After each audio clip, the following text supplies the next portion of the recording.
Welcome back. This is Dress Code Cinema, a podcast brought to you by Living Arts Uganda, sponsored by Gomo Designs. You are welcome.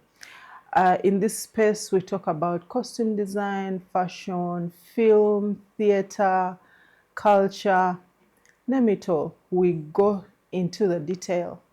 We bring you the detail, the educative, and everything about film, tackling costume design. And today, I really felt it, and I wanted to talk about the costume design in film or theater. That's for TV or film, and go just a little bit deeper into it and what it really kind of looks like.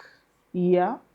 When we talk about costume design as a department, um, it's like a family. It has a head, it has an assistant, it has people that have to follow, and everyone has something different they do. Everyone has a different role that they do. So when we talk about costume design, let it be theater, let it be film or TV, it is like a family. Yeah, just this is just an example to simplify it. So we have a costume designer, the costume designer. We have a costume designer assistant, or a costume assistant, or design assistant. Yeah. Then we have a wardrobe supervisor. I'm going to give you the roles. However, these roles depend on how big the project is, where you are located in terms of, are you in Uganda, are you in Kenya, are you in South Africa, are you in wherever you're located. Yeah, because these roles change a little bit, but the main point is for us to know that it is a department that consists of different people doing different things, having different roles. Okay, so we have the costume designer, we have the costume assistant or costume design assistant, or whatever you want to call it, but the assistant of the costume designer. Then we have a wardrobe stylist. Yeah, we have a wardrobe stylist. We have costume standby. Then we have costume dressers. Then we have tailors. Then we have costume runner, runner. Then we have a costume buyer. Then we have a stylist. Yeah, all these are people and more. Some I've not mentioned. Just to let you know, I'm from Uganda. When I'm talking about that, you know why I would say that. So all these are people that consist of a costume department. Yeah, and each of these people have a different role that they do that differs from the other person. A costume designer does something different from a costume standby. A costume standby does something different from a wardrobe supervisor. A wardrobe supervisor does something different from a tailor. A tailor does something different from a runner. A runner does something different from a stylist. A stylist does something. So everyone is important in their own right. However, as I say this, I am going to, I don't know whether I'll have the time to go in and break down what everyone does, but I want to put it down into the film industry and theater in Uganda. Yeah, just to make it kind of real and workable, because you say, hey, all those people, like, even if you are a producer, like, why would you hire all those people when you have like a short film that has probably, let's say, you have 3 casts cast members, or you have 5, let's say, and some extras there, what would you have? So we are going to go down to that, yeah? But I want to let you know that the department consists of all these people, and all these people have a very important role to play, all right? So just to break it down in our reality in Uganda, producers, you may not need all these people, okay? You may not need to have all these people. However, I am also against the fact that you guys hire one person who has to be the main costume designer. They have to be the stylist, they have to be the buyer, they have to be the wardrobe supervisor, they have to be the runner, they have to be the dresser, they have to be the standby, they have to be the runner. You understand? This is so much work for the amount of money, definitely, that someone is being paid, okay? But in many circumstances, that this is what happens in Uganda, okay? This is what happens on most sets. So when someone is doing all this, definitely someone is going to be overwhelmed.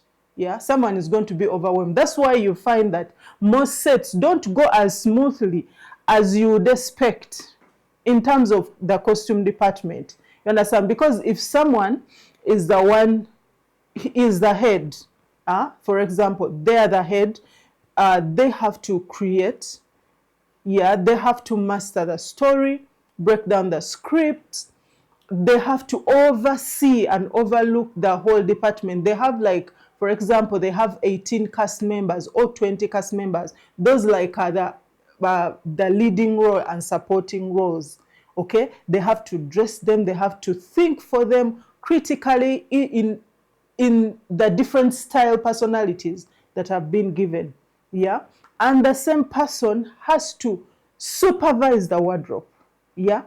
What is supervising the wardrobe? This is making sure costumes are washed, making sure costumes, if they are damaged, they are tailored, they are mended, making sure if costumes are borrowed, are taken back, making sure the wardrobe is in place, okay? Making sure if a shoe is lost, it is replaced, or if it has continuity, what is a solution? What do you do? This is one person, and that is just the beginning. Yeah, we have not yet reached everyone. Then this is the same person that has to stand by. Yeah, this is the same person has to stand by on set, because there are some things that are really taken for granted in this one. I've realized in our film industry here in Uganda, there are things that are taken for granted, like standing by on costume on set. Yeah, but if you're doing costume, you have to stand by for it. If you're doing makeup, you have to stand by for it. If you're doing hair, you have to stand by for it. Lights has to stand by. Like, everyone has to be on set, or every department has to be represented on set. So for costume, the person, the costume designer that we are talking about, is the one who made the costume, who is breaking down the script, who is looking at characters, who is styling them, who is making sure which necklaces, which necklace go close, which necklace, which dresses for washing. He's the person who has to go on set and stand by, okay? Meanwhile, as they stand by, the costumes for the next scenes, or for the next thingy, have to be ironed, yeah, and for the actors to dress. So who is doing all that? So they have to run and stand, or actually, generally, that's why they literally don't stand by. You have your costume designer, but they will not stand by. They will be in that room, ironing, washing, dressing, looking at the script. You understand? Because they just have 2 hands and 2 legs, okay? So you find that the situation is that one person does all these so many roles, and they end up breaking. Just as a person, you break and you miss out on things, and you forget things, and things happen, and continuity is messed with, and time is wasted, there is delay, and production is affected, okay? Production is affected. So what do we do in order to try to accommodate this, what do? Yes, there are many roles that we are looking at, so we can get out a few roles that we can work with. For example, a producer or director, if you're working if you're shooting a daily show, at least make sure you have a costume designer. Yeah, make sure you have a wardrobe supervisor. Make sure you have, depending on how big your cast is, actually, you can talk to your costume designer and see how you can do it. But depending on how big your cast is, make sure at least you have 2 dressers. Yeah, 2 dressers. Those 2 dressers can also work as standbys. All right, they can work as standbys. And now the costume designer can also work as stylist and buyer. Okay, you see how we are putting the roles together, because we are looking at the budget. Because as a costume designer, when you get a script and you're given this job, it is also your role to see that you don't go overboard with budget. At least try to work within the means of the production. So how do we try to work within the means? We just don't erase everything, and we just leave one person. At least we make sure we have a costume designer, we have a wardrobe supervisor, we have 2 standbys, yeah, and 1 runner.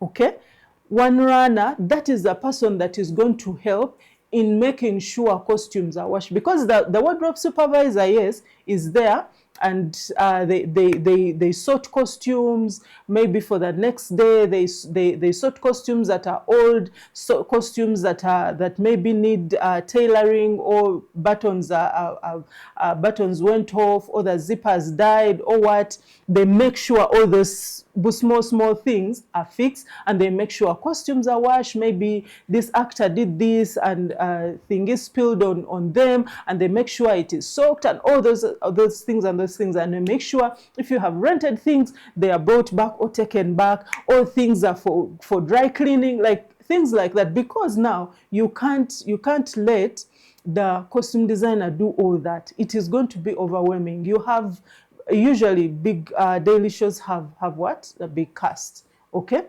so you will have the runner, okay, helping out on the wardrobe supervisor. Yeah, they will be helping out in maybe picking things. Maybe she's at the best trying to because the wardrobe supervisor also helps with the finances of the department. She's trying to write down the receipts and balance the petty cash and all that. Now the runner will go out and make sure the costumes that were needed or are needed for the next day are washed, and they are dry, and they are back at the best to be ironed and prepared for what? For tomorrow. This is not all on the costume designer.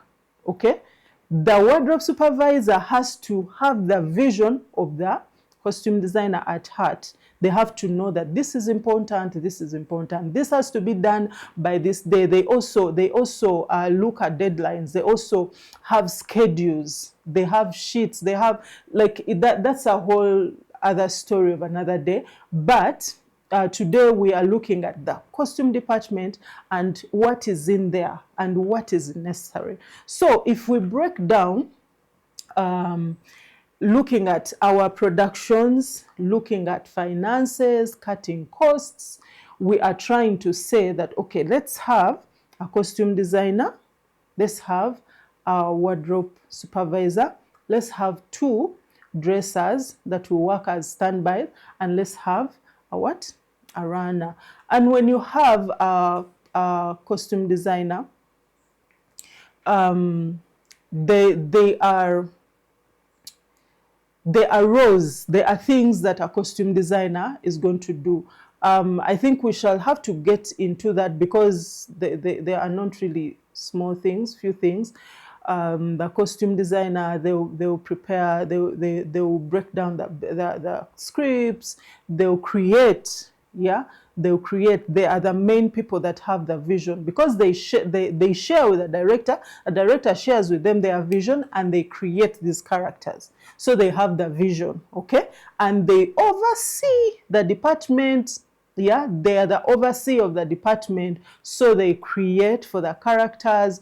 They work hand in hand with a wardrobe supervisor to make the mood boards. Yeah, to do sketches, to do the sheets, the plot sheets, the time sheets, the measurement sheets, everything that's needed for the department.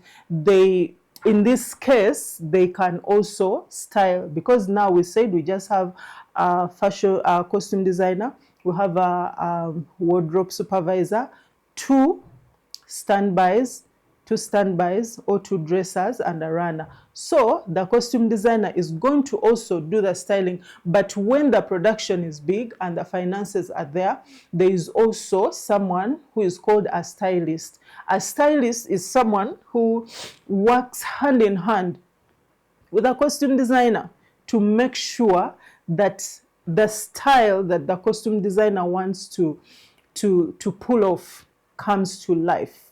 Okay, they make sure that it comes to life. They give their ideas. Okay, how about we do this like this? How about this and this? There's this new thing. We can team this and this and this and this. You understand? So these people can at least run a department. This department, we can say it tries to be full. And when you have like the people I've named, you can be assured that you have a good job done. And that is on a TV show, a daily show. So when it's a future, usually our futures run for maybe 3 days, 4 days, 5 days, a week there, or even 1 day or 2. Yeah. So on a feature film, you can have a costume designer and 2 assistants. Okay? You can have a costume designer and 2 assistants. If you have a short film, you need 2 people. You need a costume designer and their assistant. You don't need more. Okay? And like that. Also for theater productions, it depends how big is the cast.